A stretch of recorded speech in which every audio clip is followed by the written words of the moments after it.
너구리는 객과 너구리 속에 속하는 동물입니다. 너구리의 학명은 라틴어로 밤에 돌아다니는 작은 개를 의미하는데 야행성인 객과 동물 너구리에게 정말 찰떡과도 같은 이름입니다. 너구리는 기본적으로 개같이 생겼습니다. 뾰족한 주둥이, 쫑긋성 귀, 발바닥 모양까지 개와 흡사합니다. 개뿐만 아니라 오소리나 라쿤과도 닮은 구석들이 있으나 오소리와 라쿤은 너구리와 유전적인 상관관계가 없습니다. 특히 여러 사례에서 너구리와 라쿤을 혼동하는 경우가 많은데요. 둘은 엄연하게 다른 동물이라는 점 꼭 기억해주세요. 닮은 애들이 왜 이렇게 많아? 거참 혼란하다 혼란해. 물론 너구리만이 지닌 분명한 외형적 특성도 있습니다. 콧잔등을 기점으로 접었다 편 데칼코마니처럼 양쪽 뺨과 눈 주위에 존재하는 검은 털이 대표적입니다. 그리고 몸은 아주 밝은 황색부터 갈색, 검정색까지 뒤섞인 털로 덮여 있습니다. 심지어 하나의 털에 여러 색이 층을 이루는데 부위에 따라 그 정도가 다릅니다. 같은 너구리여도 여름과 겨울에 큰 외형적 차이를 보입니다. 추운 겨울을 버티기 위해 지방을 축적하면서 덩치에 변화가 생기기도 하지만 기본적으로 털의 양이 어마어마하게 달라집니다. 아주 조밀하고 부드러운 속털과 거칠고 두꺼운 겉털이 발달하는데 추운 겨울을 버텨내기 위해 살도 찌우고 털도 찌우는 거죠. 덜 찐 거라고 털. 물리고 싶냐? 너구리는 객과 동물 중 유일하게 겨울잠을 자는 동물로 알려져 있습니다. 다만 우리나라 같이 위도가 낮아서 겨울철 기온이 상대적으로 높은 지역에 서식하는 너구리는 겨울잠을 자지 않습니다. 눈이 너무 많이 오거나 지나치게 추울 때 굴에서 휴식을 취하는 정도죠. 겨울잠이고 뭐고 내가 지금 졸려 죽게 생겼다. 너구리는 서식 환경에 대한 적응력이 꽤나 강한 편입니다. 산림, 관목림, 저지대 하천 주변을 주요 서식지로 선호하지만 그 밖의 다양한 환경에서도 곧잘 적응하고 살아갑니다. 심지어 도심 주변에서도 어렵지 않게 관찰할 수 있습니다. 너구리는 굴이나 바위 틈을 주요 은신처로 삼습니다. 그런데 발가락과 발톱 모양, 길이가 땅을 파기에 썩 적절하진 않습니다. 그래서 직접 굴을 파기보다는 자연스럽게 생겨난 틈이나 오소리 같은 굴 파기 장인들이 만들어 놓은 굴을 주로 이용합니다. 여길 이렇게 파면? 에이, 안 해. 휴식을 취함에 있어 은신처에 대한 의존도가 아주 높기 때문에 인위적인 공간에 머물고 있다 하더라도 반드시 은신처를 제공해줘야 합니다. 밥 먹을 시간입니까? 잡식성인 너구리는 정말 아무거나 야무지게 잘 먹습니다. 설치류, 조류, 양서류, 파충류, 어류, 갑각류, 곤충, 과일까지 거의 기회만 있다 하면 다 먹고 본다고 할까요? 이처럼 다양한 먹이를 먹을 수 있는 너구리의 습성은 섭식 기회를 높임과 동시에 환경에 대한 적응력까지 높이는 결과로 이어졌습니다. 구황작물은 못 참지. 바나나도 못 참지.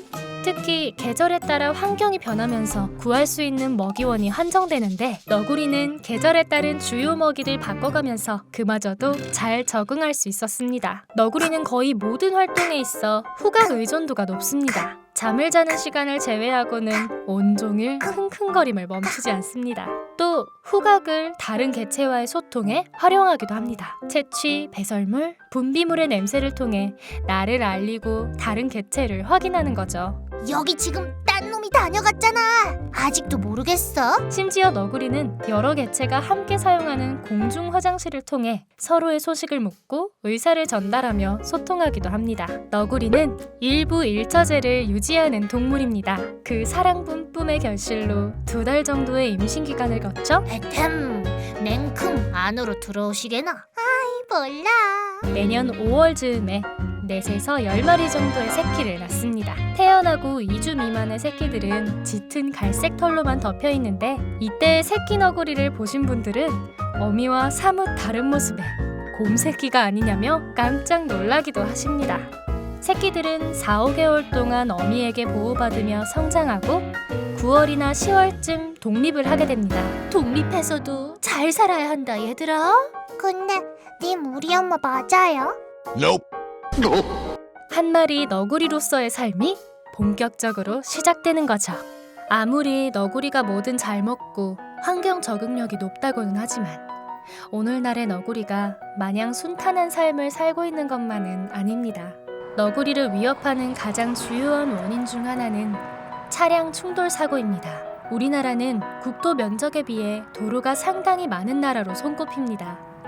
전국적으로 뻗어나간 도로의 길이는 이미 11만 킬로미터를 훌쩍 넘어섰습니다.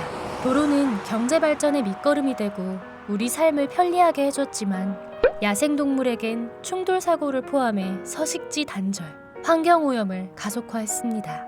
특히 포유류 개체수 감소에 가장 심각한 영향을 끼치는 원인으로 자리 잡았습니다. 행동권이 상대적으로 좁은 너구리에게도 도로와 자동차는 피할 수 없는 위협이 됩니다. 너구리를 위협하는 원인 중 손꼽히는 또 다른 하나는 질병 감염입니다. 개선충이라는 외부 기생충에 감염되어 발생하는 개선충증이 가장 심각합니다. 개선충에 감염되면 귀와 겨드랑이, 복부에서 시작되어 몸 전체에 털이 빠집니다.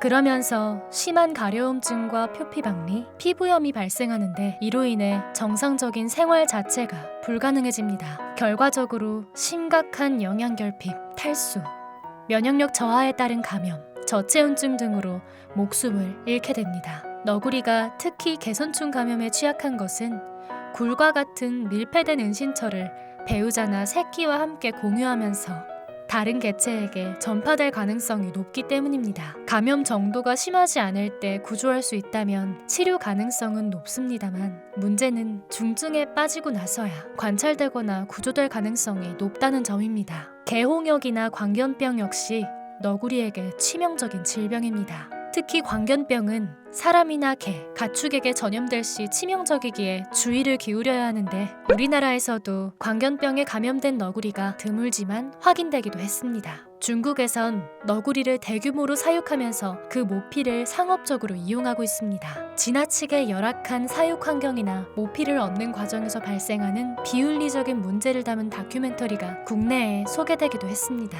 해당 영상에서 차마 계속해서 보기 어려울 정도로 참혹한 현실을 확인할 수 있었는데 그렇게 얻어진 털은 우리가 무심코 입는 옷에 보온재도 아닌 단순한 장식으로 활용되고 있었습니다. 우리가 이런 비윤리적인 행태에 최종 소비자 역할을 하고 있음을, 그것이 이 시장을 유지시키는 근본적인 이유임을 자각할 필요가 있습니다. 그 밖에 포식자인 개에게 공격받는 사고도 꽤나 많이 발생하고 있습니다. 야생동물을 사냥해야 살아갈 수 있는 들개의 입장은 어떻게든 이해하더라도 누군가의 반려견이 흥미나 욕구 충족을 위해 야생동물을 사냥하는 것은 분명 문제가 있습니다. 이는 사고 발생 가능성을 통제하지 않는 반려인의 윤리적 책임감의 결여에서 비롯되는 문제입니다. 지금까지 우리가 함께 살아가고 지켜야 할 야생동물 너구리에 대해 알아봤습니다.